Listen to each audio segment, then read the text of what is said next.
ওসিলা করে যা চেয়েছি পাইনি এমন কোনোদিনও যায় নাই। আলহামদুলিল্লাহ, আমি সম্পূর্ণ আল্লাহ পাকের কৃতজ্ঞতা এবং শুকরিয়া আদায় করছি। এইটা ওসিলা করে আমি যা চেয়েছি আমি সারা জীবনে তাই পেয়েছি। এবং আমি বিশ্বাস করি আমি যা পেয়েছি, এই বয়সে আমি যা পেয়েছি, আল্লাহ পাক কোটি কোটি মানুষকে তা দেন নাই। এটা আমি বিশ্বাস করি।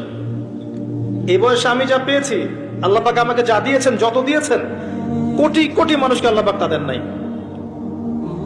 আমি এমনটাই মনে করি। আমি কি শিখাই দেবো সেটা? আপনি আল্লাহ পাকের তাওহীদের ওসিলা দিয়ে দোয়া করেন। দোয়া করতে করতে আল্লাহকে বলেন, আল্লাহ তোমার তাওহীদের কালিমা লা ইলাহা ইল্লাল্লাহ এর ওসিলা করে তোমার কাছে আমি চাচ্ছি